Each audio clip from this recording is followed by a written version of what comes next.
Tonight, we continue our coverage of Women's History Month with a look at a mother whose son died as a result of gun violence and who is now using that pain to help others experiencing a similar loss. KTVU's Henry Lee sat down with Marilyn Washington Harris to talk about how she is now supporting families all across the Bay Area. I was so angry that I just couldn't let my son die in vain. When 18-year-old Gaddafi Washington was shot and killed in 2000 in Oakland, his mother, Marilyn Washington Harris, channeled her strong emotions into action, embarking on what would be a decades-long effort to help other families navigate the aftermath of violence. As the founder of the nonprofit Gaddafi Washington Foundation, she supports grieving loved ones, helping them as they struggle over their loss. Over the years, that's grown to include not just gunshot victims, but those who've died from opioid and fentanyl-related deaths. I really feel grace and pride when I'm working with a family and directing them in the way that they should go so that they don't have to go through as much of the hardships as we did. In August 2000, her son was killed on the campus of McClymonds High School in West Oakland just 2 months after he graduated.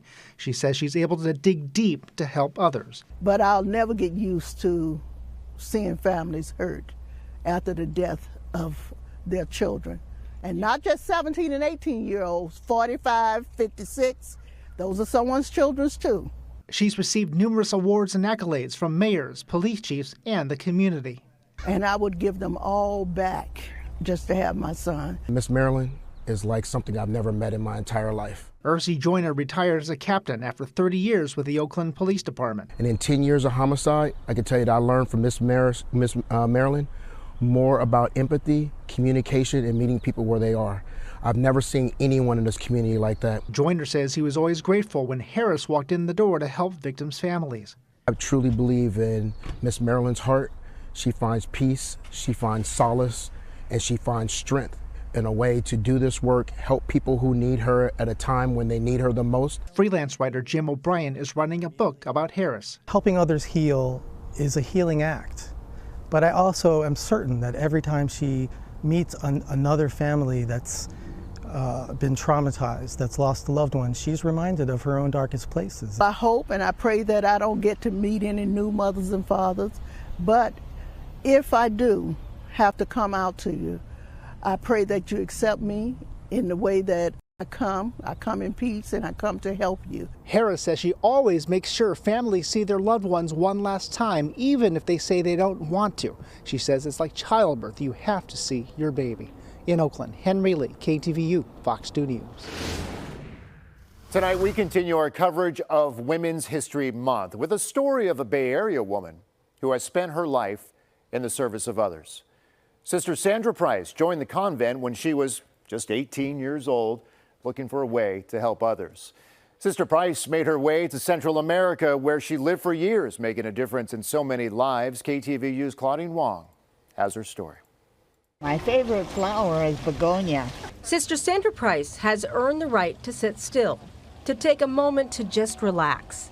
But that's just not her style. I would like to get more involved. Yeah. She is trying to find her way in a new chapter of her life in Oakland after a life of service spent in Nicaragua.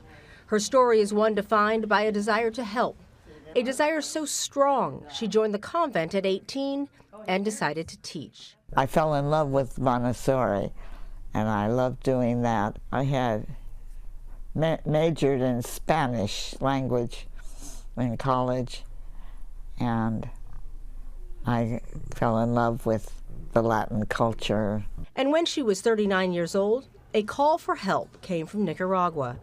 The government there needed help rebuilding after the war. I was free to go. I could go immediately. Had you traveled a lot at that point? No. Had you been anywhere else besides the Bay Area? Really, no. And you said, I'll go? Yeah, I'll go. And 3 other people did also. 3 years was the first commitment. And you stayed for? 40. It wasn't easy work as they traveled around the country. We were doing anything that people needed doing. Eventually, they ended up in the coastal city of Ciuna, where they partnered up with a group of local missionary sisters. But staying turned out to be too hard for most. 2 of the volunteers got hepatitis in the first year and had to go home. By the end of the 3rd year, the parasites became too much for another. Then there was one, just you. Just me. And I was working with the native sisters there. And so I was given permission to continue working with them. She would work with one of the native missionary nuns for decades, even as war broke out again. Did you always feel safe? Were you worried at all? Well, I wasn't worried about it, but we weren't any safer than anybody else. You know, we were in the middle of a war. Yeah. As we said, you know, you got up in the morning, you didn't know if you were going to get to the end of the day alive. She never thought about going home and still gets wistful when she talks about her time there. By the time I left Nicaragua, we had built 64 one-room schools, 18 preschools, separate preschools. We did bridges in three communities. If it had been up to her, Sister Sandra Price would still be in Nicaragua. But as politics in that country changed, she was called home. And yet her desire to serve still pulls her. I think I can do something. You know, I can translate, I can help people fill out forms. Until she finds her way, she's busy reconnecting with family and building a garden. So I say to anybody who's going to come to visit, can I bring anything? Sure, bring some worms. She's relearning to play the violin after a 50-year break. Even at the age of 82, there is little doubt she will find more ways to serve. It's what she's done her entire life. She goes where she's needed, no matter where that is. In Oakland, Claudine Wong, KTVU, Fox 2 News.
The 12-year-old girl from Oakland has only been boxing for 1 year. In that time, she's become the best boxer in her weight class in the country.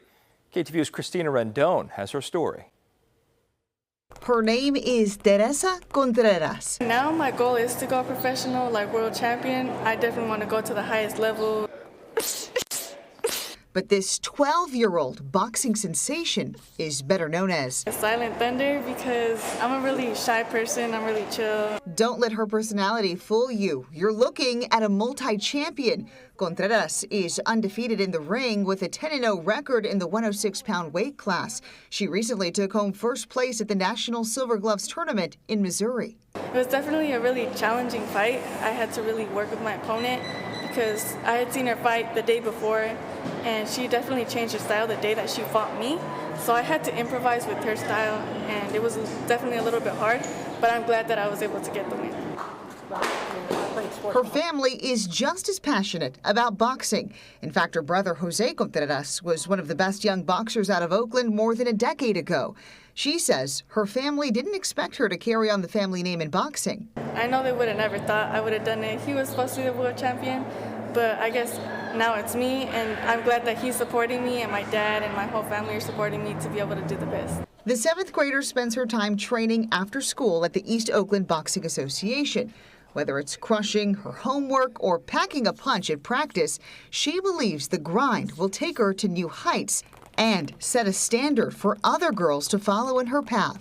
It's hard to find people around here that do boxing, especially girls, but I just want to, if I get to know somebody, I want to encourage, especially a girl, you can do it. She has proof girls with big dreams and big hits can be champions. Contreras now has her sights set on her next competition this summer, the National Junior Olympics in Las Vegas.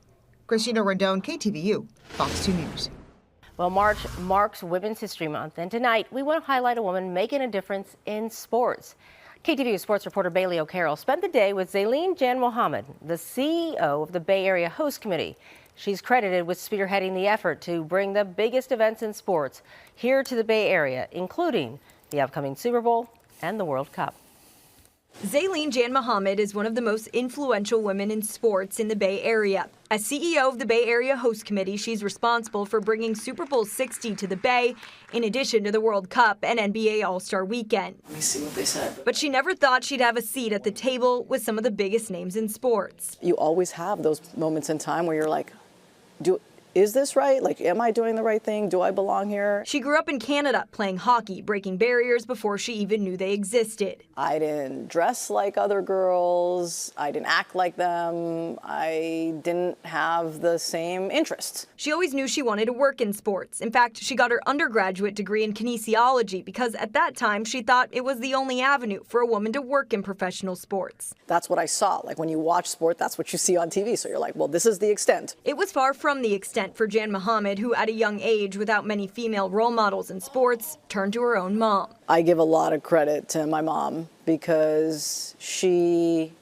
also broke her own version of barriers as, a traditional Indian mom, and she was working full time and had 2 kids. But she taught me that it was okay to push and challenge barriers and use my voice. Today she uses her voice in meetings with some of the most powerful people in the world of sports, including everyone from NFL Commissioner Roger Goodell to Giants President Larry Baer. It isn't like, oh my God, thank you for being here. It is, you deserve to be here. And not only do you deserve to be here, we need you to use your voice so you can push us even further.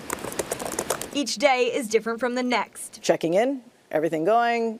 Who's visiting? Is the NFL here? Is FIFA here? Are we ticking and checking off the boxes for those operational elements? Yes, okay, good.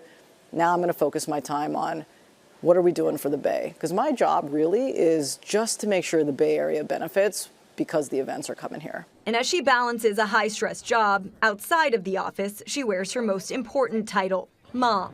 Turn. Yes. Jan Mohammed has an 11-year-old son and 14-year-old son. She tries to make it to as many of their events as she can while balancing work, even if it means taking calls in the car on the way to watch practice. There's so many different iterations of how I've tried to do both mom and career, and I've had to grow within that role and be comfortable in my own skin in doing it. But she wouldn't change a thing about where she's landed, at home or in the office. In Mountain View, I'm Bailey O'Carroll, KTVU, Fox 2 News.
As we continue to celebrate Women's History Month, an East Bay businesswoman is helping to bring new voices to the scene in Oakland.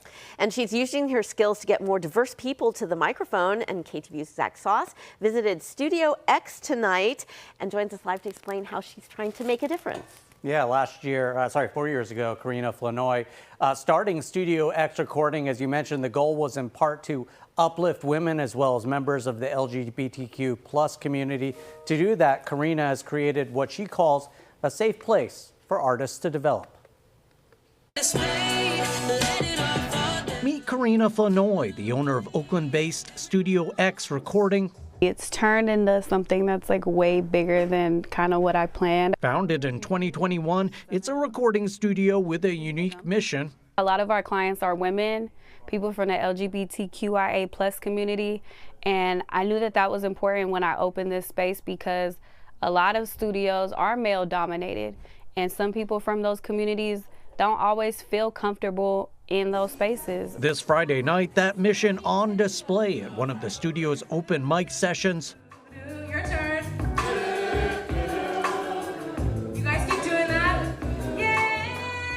People who aren't even performers, like, just want to come to be a part of the vibe because everyone is so supportive. Tyler Bertani, who performs under the stage name Tyler Reese, among the up-and-coming artists performing. She really picked me up and pulled me in like a big sister. At the time, Tyler was working with Karina's longtime client, Oakland-based rapper and songwriter, Mr. Fab. When she learned that I did musical theater and like knew harmonies and arranging, she was like, you know, you could be a vocal producer and an engineer and a vocal coach. And she just opened my world up to all of the ways that I could be an industry professional and an artist. That path mirroring Karina's own unexpected journey towards becoming a top audio engineer.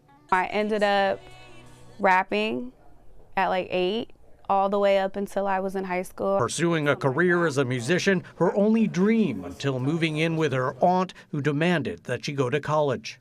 And I wanted to be a rock star, Zach. I wasn't trying to go to no school. That all changed while attending Diablo Valley College for audio engineering. Her message to younger artists now: not being so stubborn and being flexible helped. There's a power in the pivot. And as long as you're like water and you're able to flow, like, you're gonna have a great life or career. It's back. Oakland's First Fridays rolling on Telegraph Avenue downtown again. A celebration this month of Women's History Month. What we wanted to do was actually take the time to highlight women who are doing phenomenal things right here in Oakland. The theme is not history, but her story in the making. Our main stage is all women lineup, including the DJ. So you'll see some local talent that'll be showcased there. As with past First Friday events, the evening includes food from local vendors, artists, music, dancing, and local businesses. This year, too, the Dope Era Whips Car Club Women's Group is showing off their wheels. I just want people to know that there are women in the car community who are present and working, who are building community efforts and resources and building bridges that you probably wouldn't normally see. Jana Creer, Anna Marie Jones. New this month, First Fridays will be honoring 14 nominees with 2 final award winners, women honored for their contributions on a grassroots level to Oakland women. It's an opportunity for us to share the stories of these phenomenal women. Such an honor and a blessing. Andrea Spearman is one of the award winners. Her podcast, The Black Landscape, in its 8th season. The podcast is a series of conversations, interviews with Black leaders, creatives, entrepreneurs, faith leaders, our government leaders, lawmakers. And I want people to realize that Black people are not a monolith. She says there are many women in the community who've inspired her, and events such as First Fridays help highlight those leaders. Shirley Chisholm, Catherine Dunham, Judith Jamison, our own Barbara Lee, all these women have stood on business and shared their perspectives, their voices, their histories. They refuse to be set to the side, and I hope that I am continuing their legacy. And you just heard from Andrea. The other honoree, Carolyn Russell, are going to be honored right here at First Fridays at 7 o'clock on the main stage. But you can see it is an absolutely beautiful day to be out here celebrating women, celebrating Oakland.